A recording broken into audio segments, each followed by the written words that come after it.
Welcome to my video log. We're going to be looking at two athletes performing the squat and the Romanian deadlift. We have Sarah, a 43-year-old OCR athlete, and John, a 50-year-old masters sprinter. We're going to identify whether they have any skills or capacity issues. First of all, we can see Sarah demonstrating the squat movement. We can see that she is hip dominant in initiating the movement, bringing her weight quite a long way back from the center of gravity. We can also see that her right knee seems unstable, moving both right and left. From the side view, again, we can see that hip initiation of the movement, bringing that weight way back from the center of gravity, which, as you see there, puts her off balance. We also notice that the left knee is travelling further forward than the right.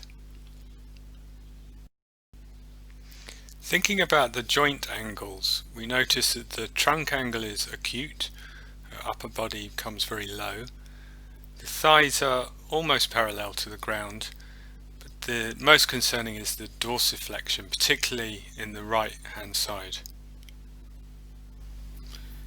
Maya 2014 discusses dorsiflexion as an indicator of a mobility issue. We're also seeing here that the right knee is unstable, potentially indicating some issues in the hip. Testing the dorsiflexion, we can see at the initial try there was a restriction on the right hand side, needing to bring the foot forward until the knee could reach the pole, which is over her toes, but there's definitely some restriction in that ankle, approximately 3 centimeters out from the base. If we look at the other side, she starts off at the same point, allowing the knee to come forward with ease over her toes to a greater distance, to 6 centimeters. In order to address this issue, we chose to raise the heels, giving her greater depth in the squat, improving the trunk angle, so less pressure on the spine, although the left knee is still coming further forwards, not quite as much as it was previously. Leg's article in 2016 discusses the benefits of using a weightlifting shoe in improving squat depth, trunk angle, and assisting when there is limited dorsiflexion. Finally, we tested the single squat movement pattern, which showed valgus collapse on both sides, predominantly on the right, suggesting there's a neuromuscular performance issue in the posterior chain, as discussed in Batty 2020. While Sarah is relatively new to the weight room, she's certainly exhibiting capacity issues in the dorsiflexion of her right ankle. Now we can have a look at John's squat. He's more experienced in the weight room, but initially we can see that there is a slight lift in the heels, somewhat more on the left hand side, and the bar seems a little unbalanced towards the left. Looking at John from the side view, we do notice a very slight tucking movement, the sacrum at the bottom of the range of movement. There is a lumbar curve, but no more than you would say is normal for him. The trunk angle and dorsiflexion seems good. From the front view, we can see the unbalanced bar again, which you would suggest is a skills issue with some coaching that could be rectified by tightening the grip on the left hand side and moving the right hand out slightly. Here we see John with some greater weight, where actually the tucking movement is accentuated, So I would like to do a range of movement test on his hips to check there are no capacity issues.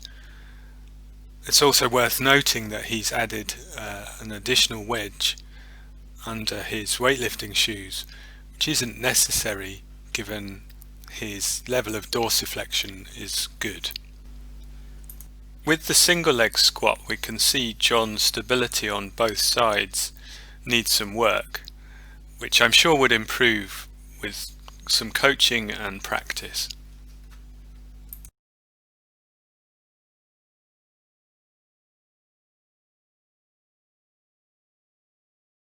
Now we take a look at the Romanian deadlift with Sarah. First of all, we can see that her hips are coming a very long way back. She does keep a tight lower back. There is some lumbar curve, but nothing excessive. It's suggested that the knee flexion should only be 15 degrees as seen in Bird and Higgs 2010. We also see her right foot is turned out, and she's perhaps coming a little bit too far past the knee.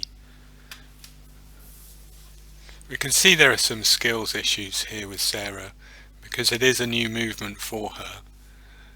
With the hips coming so far back, it more resembles a squat pattern than the Romanian deadlift.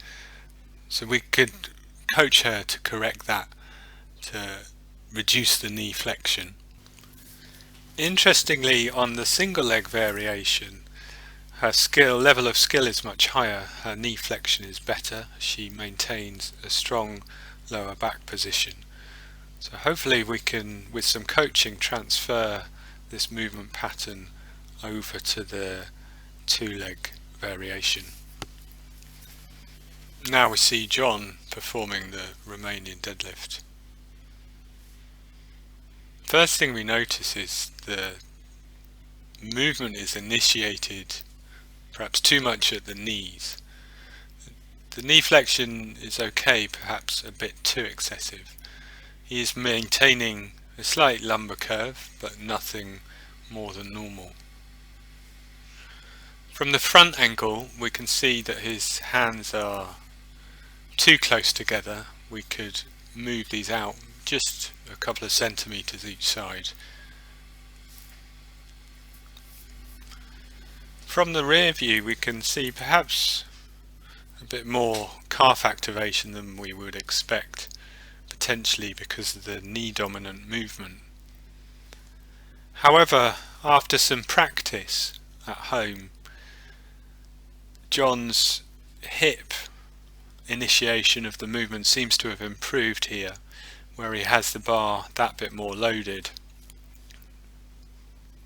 However, with that weight on the bar, he has developed a bit more of a thoracic curve, which with practice and coaching the skill can be improved upon by engaging the scapulars more.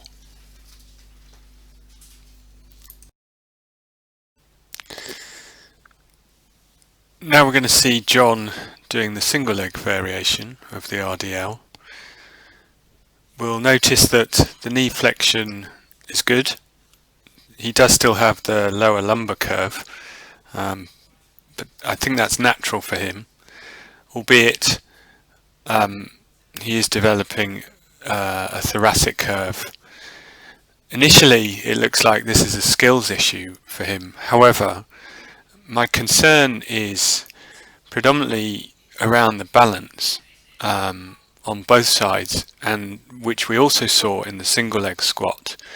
Now, John actually has a history of an Achilles issue, particularly in the left side.